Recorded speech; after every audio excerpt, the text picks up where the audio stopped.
good to see you again, Octy! Pinky cheerfully screamed, wrapping her hooves around the light gray mare.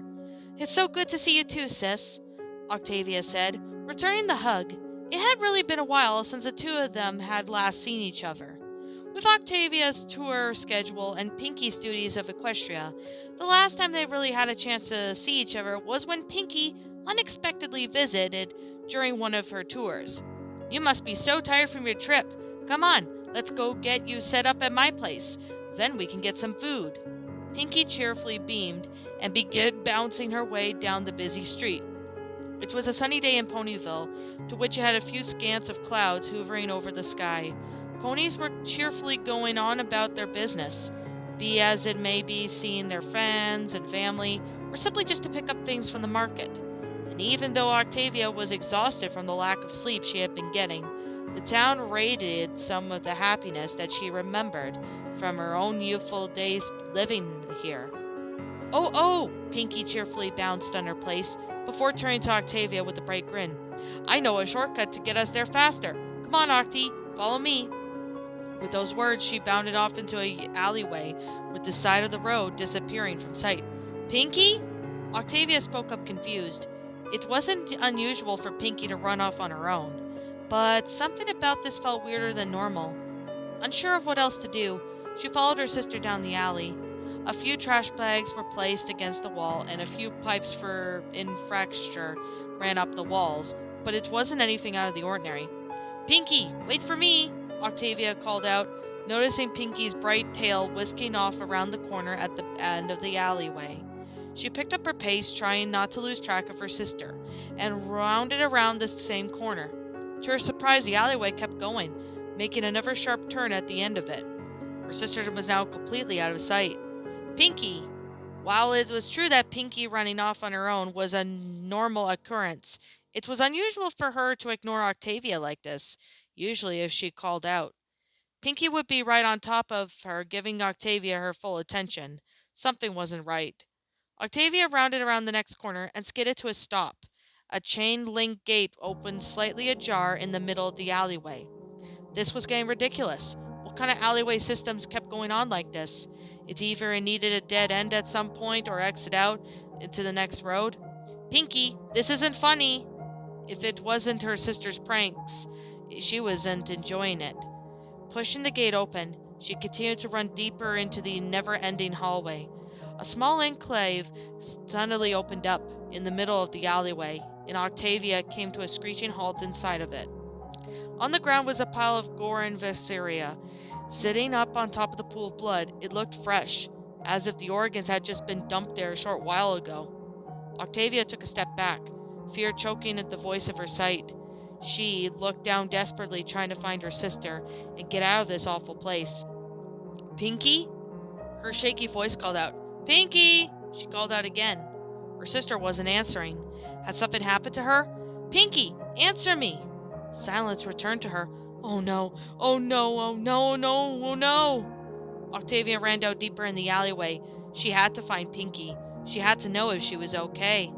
Even while running, the alleyway seemed to stretch farther and farther, as if it never ended. Her breathing grew ragged and panicked, and desperately searching for her sister or an exit. Her ear twitched as she slowed for a moment. Looking up at the sky, a distant sound was echoing throughout the town, the faint cry of the siren warning the town of danger.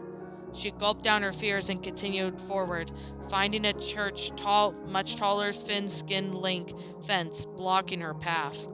This time her sister had fun this way, and it had only one-way path. She had to give it a gone enough, though, there. Octavia bashed the gate open with her shoulders, rushed her away down the alley. As she came to an abrupt stop, as the light around her began to dim, she looked up at the sky again, unable to see anyone anymore. It had become pitch black, and she was drowned in darkness. The distant siren had finished wailing, and now everything was deathly silent. No, no, no, no, no, no, no, no!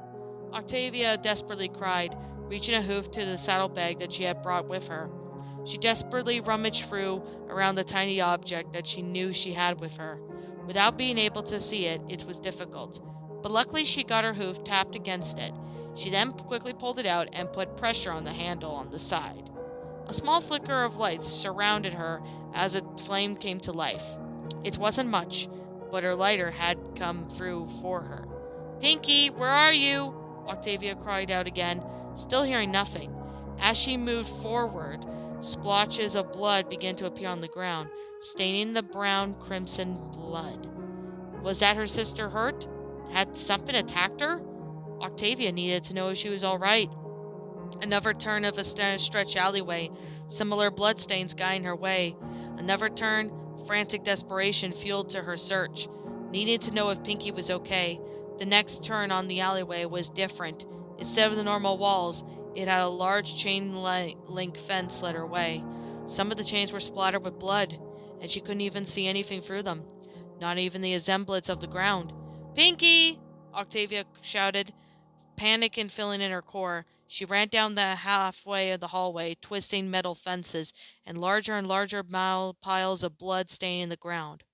This hallway was a straight path, leading into the dark abyss, and as she ran and ran, she skidded to a halt, reaching to the dead end of the alleyway.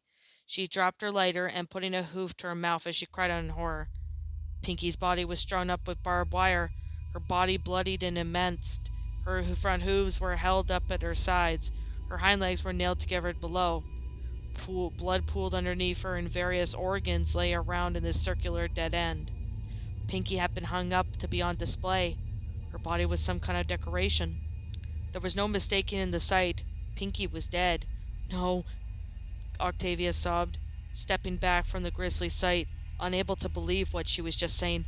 No, this can't be happening," she cried, unable to tear away her eyes away from her sister's body. She collapsed into a sitting position, as tears flowing freely down her face as she stared in horror. A sharp metal scraping sound echoed in her ears, her eyes widening as she twirled around in fear. From the darkness there were sounds of heavy hoofsteps on metal and something being dragged behind them. Octavia stepped back, her entire body shaking with fear into the dwindling light of the lighter's flame. Stepped a pony. It stood on its hind legs, and those legs were covered in thick metal, hanging around her hip and waist, and looked like a bloody and torn white smock. It's a thick metal collar that was causing profuse bleeding, bolted onto her neck. The same thick metal surrounded its front hooves. Its entire face was covered in a metal mask, with no holes for the eyes or mouth, only ones for curly, pale blonde locks that hung out of the sides. A large splot of blood was where one of the eyes should have been, and dragged behind was a gigantic and awkwardly curved psyche, which had been scraping against the ground. "Stay back!" Octavia cried out, stepping back as far as she could until she bumped into her sister's dead body. That mare had been the one that had killed her sister, the one that had warped and twisted everything into be like this. The masked mare stepped forward, her deadly weapon continued to scrape along the ground. As she walked, she drew closer and closer, and Octavia couldn't back up anymore. The barbed wire around her sister was digging into her flesh as she tried to escape this mad woman. The masked mare just took a few more steps away from Octavia, pausing just to stare at her for a moment. Octavia shuddered in fear, not knowing what to do or what was going to happen. Then the mare stretched over, grabbed her psyche with both her front hooves. Octavia's eyes widened in horror. No, please! Octavia begged for her life, screaming for help. The masked mare didn't even hesitate. She turned the blade over so slightly and swung with a tremendous force. No! Octavia screamed, sitting up sharply in her seat. She looked around desperately for the masked mare and the psyche that certain struck her, but she didn't find any of the sort. No mare, no blood, no dark realm, and certainly not her sister's dead body. She was back on the train on the Ponyville Express, heading towards town, even though she could hear the faint rumbling on the wheels, and the large vehicle made its way along. A nightmare? Octavia muttered in terror, bringing up her hoof to her face. She had been crying in her sleep again, and the result of a horrible nightmare. She quickly rubbed her face down and wrapped her arms around her shaking body. Just like the others, it had been felt so real, so horrible, she didn't even notice that she fell into sleep. It just happened. Once her shaking calmed down, she tilted her head to look around. The train car empty except for her. No one had heard her pathetic scream from a nightmare. Not one hoof. She was thankful that no one had even seen her pathetic display, but on the other half felt miserable knowing that she was completely alone. She reached her shaky hoof into her saddlebag and pulled out a carton of cigarettes. It was terrible, filthy habit she had kicked a long time ago, but ever since the nightmares that had been terrorizing her, she needed a pick-me-up.